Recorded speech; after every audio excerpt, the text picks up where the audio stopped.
Hello student, welcome to our channel student guidelines. और आज हम लोग देखेंगे क्लास 12 सीबीएसई बोर्ड हिंदी की पाठ्य पुस्तक बितान से सारे चैप्टर के समरी। तो पहला जो चैप्टर है वह सिल्वर वेडिंग, जिसे लिखा है मनोहर श्याम जोशी जी ने। इस कहानी में दर्शाया गया है कि किस तरह दो पीढ़ियों के बीच एक गैप है और जो मेन कैरेक्टर है, चरित्र है, वो अपने परंपरागत जो वसूल है उसके साथ वो जीना चाहता है और अंत में वो अपने आप को अकेले पाता है। तो चलिए देखते हैं। सिल्वर वेडिंग कहानी की रचना मनोहर श्याम जोशी जी ने की है। इस पाठ के माध्यम से पीढ़ी के अंतराल का मार्मिक चित्रण किया गया है। आधुनिकता के दौर में जो पात्र हैं यशोधर बाबू, वो परंपरागत मूल्यों को हर हाल में जीवित रखना चाहते हैं। वो एक वसूल पसंद व्यक्ति हैं और दफ्तर एवं घर के लोग उनके इन्हीं आदतों से क्या है, परेशान हैं। इनके लिए उन्हें अपना सिर दर्द मानते हैं। यशोधर बाबू को दिल्ली में अपने पांव जमाने में कृष्णनंदा ने मदद की थी। अंततः वह उनके आदर्श बन गए। दफ्तर में विवाह की 25वीं सालगिरह के दिन दफ्तर के कर्मचारी उनसे, मेनन और चड्डा जो कि वहाँ के कर्मचारी हैं, वो उनसे जलपान के लिए पैसे मांगते हैं, जो उन्हें देना बिल्कुल भी पसंद नहीं आता क्योंकि उनको फिजूल खर्च पसंद नहीं है। साथ ही हम लोग देखते हैं कि यशोधर बाबू के 3 बेटे हैं, 1 बेटी है। तीनों बेटे कहीं ना कहीं काम करते हैं। जैसे कि बड़ा बेटा भूषण विज्ञापन कंपनी में काम करता है, दूसरा बेटा आईएएस की तैयारी करता है, तीसरा है जो छात्रवृत्ति के साथ अमेरिका जा चुका है और बेटी डॉक्टरी की पढ़ाई के लिए अमेरिका जाना चाहती है और उसे विवाह के लिए वो किसी को भी पसंद नहीं करती है। यशोधर बाबू बच्चों की तरक्की से तो बहुत खुश है, किंतु परंपरागत संस्कारों के कारण वे दुविधा में हैं। उनकी पत्नी जो है वो स्वयं को बच्चे की सोच के साथ अपने आप को ढाल चुकी है। अर्थात क्या कहा जा रहा है कि वो जिस तरह से उनके बच्चे बड़े हो रहे हैं वो बच्चों के सोच में अब जीना शुरू कर चुकी है। आधुनिक तो वो नहीं है, लेकिन आधुनिक ना होते हुए भी वो बच्चों के कारण बहुत अधिक मॉडर्न दिखाई पड़ती है। ठीक है।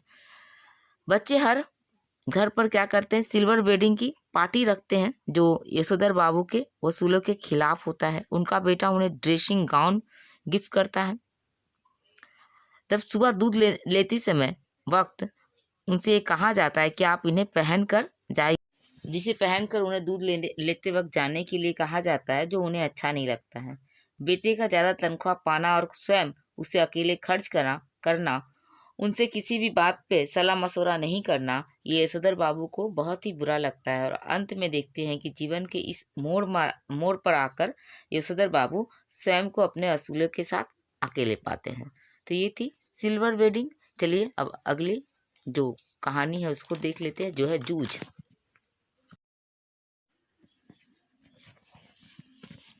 तो चलिए देखते हैं अगली कहानी, जूझ।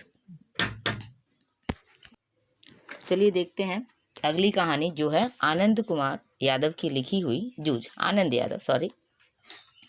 जूझ पाठ में आनंद यादव ये दर्शाते हैं कि हम जीवन में संघर्ष को जूझते हुए भी अपने इच्छा को या अपने सपने को पूरे कर सकते हैं। तो चलिए देखते हैं जूझ। जूझ पाठ आनंद यादव द्वारा रचित स्वयं के जीवन की संघर्ष की कहानी है। पढ़ाई पूरी ना होने के कारण उसके मन में हमेशा एक कटोसता रहता है। उसका मन हमेशा उसे कचोटता है, क्योंकि उसको पता है कि दादा अपने स्वार्थों के कारण उसकी पढ़ाई छुड़वा चुके हैं। वो दादा उसे पाठशाला उनको कभी नहीं भेजेंगे। आनंद जीवन में आगे बढ़ना चाहता है। खेती करके उसे पता है कि उसे कुछ नहीं मिलने वाला है। वो सोचता है कि वो पढ़ेगा लिखेगा और एक बढ़िया सी नौकरी चाहता है, उसे मिल जाएगी। आनंद तभी एक योजना बनाता है कि वो अपनी माँ को लेकर गांव के प्रतिष्ठित व्यक्ति दत्ताजी राव के पास जाएंगे और वहां जाते हैं दत्ताजी राव से मिलने। उनकी बात को सुनने के बाद दत्ताजी राव उनके दादा और आनंद को अपने पास बुलाते हैं। दादाजी को उसे डांटने के बाद दत्ता राव जी उनको डांटते हैं, समझाते हैं और आनंद से कुछ शर्तों पे ये बात रखी जाती है कि वो पढ़ाई कर सकता है।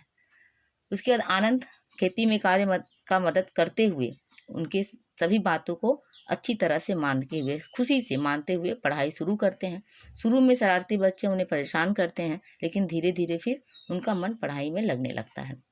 वह अपने स्कूल के स्कूल में उनके जो सहपाठी थे मनिहर वसंत पाटिल से दोस्ती कर लेता है और जो उसकी पढ़ाई के लिए क्या करता है, ठीक ठाक से प्रेरणा मिलती है, जिससे उसे पढ़ने की प्रेरणा मिलती है। कई परेशानियों से जूझते हुए आनंद ने शिक्षा का दामन नहीं छोड़ा। मराठी पढ़ाने के लिए सोलांकर आए। उन्होंने आनंद के हृदय में एक गहरी छाप छोड़ गए। उसने भी कविताओं में रुचि लेना प्रारंभ कर दिया। खेती करते समय ना जाने उसने कितनी कविताओं को कंठस्थ कर ली थी। मास्टर जी उनकी कविता बड़े ध्यान से सुना करते थे। इससे बालक का आत्मविश्वास बढ़ने लगा और उसकी काव्य प्रतिभा में निखार आने लगी। तो ये थी जूझ कहानी आनंद यादव की लिखी हुई, जिससे ये हमें प्रेरणा मिली कि किस तरह से हम क्या कर सकते हैं अपने जीवन में संघर्षों को। हम जब कुछ चाहते हैं और ना जाने कितनी समस्याएं जीवन में आती है, तो उन समस्याओं का समाधान करते हुए, उस समस्याओं से लड़ते हुए भी हम अपने जीवन में अपने सपने की ओर बढ़ सकते हैं।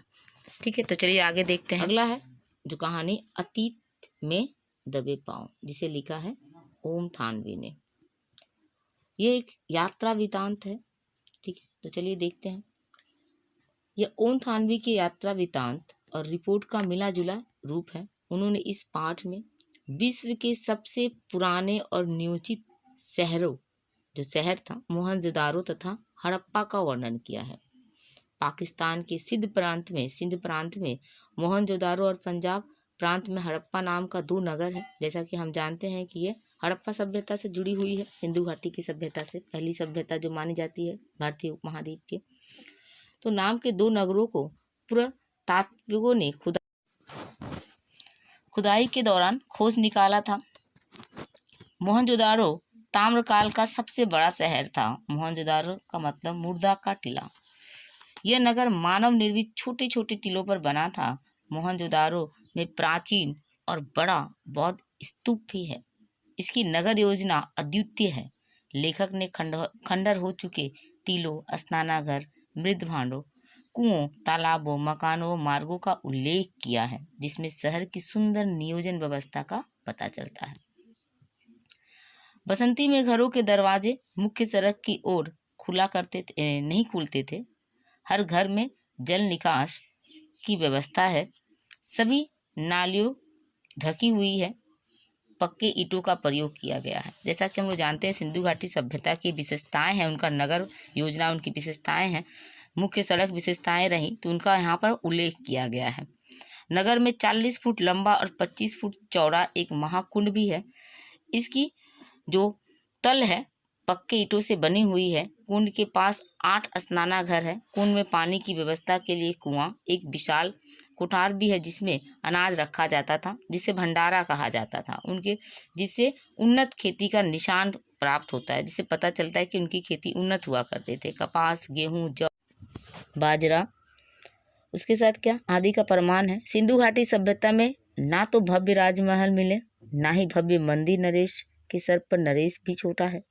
मोहनजोदारो सिंधु घाटी का सबसे बड़ा नगर है, फिर भी इसमें भव्यता और आडंबर का अभाव रहा।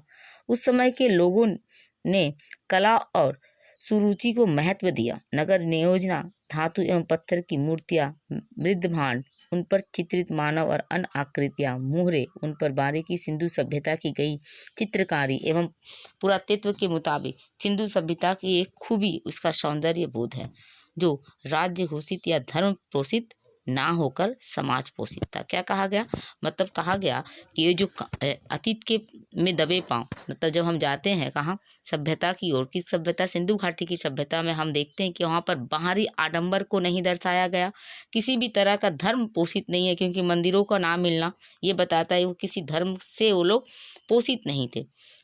किसी तरह का बड़े एक अच्छी सी महल का नहीं मिलना ये प्रमाणित करता था कि वो राजनैतिक नहीं था, बल्कि जो भी वहाँ का परिवेश रहा वो समाज पोषित था। इस तरह से हम देखते हैं कि अतीत में दबे पांव हमें जो पाठ है ये शिक्षा देती है कि हमें राज पोषित और धर्म पोषित से उठकर समाज की ओर दृष्टि रखनी चाहिए, समाज पोषित होना चाहिए। ठीक है, तो ये थी आपकी बितान, जिसमें 3 पार्ट है, तीनों का सारांश। उम्मीद करती हूँ कि आपको तीनों ही पार्ट समझ में आ गया होगा। वीडियो को देखने के लिए थैंक यू।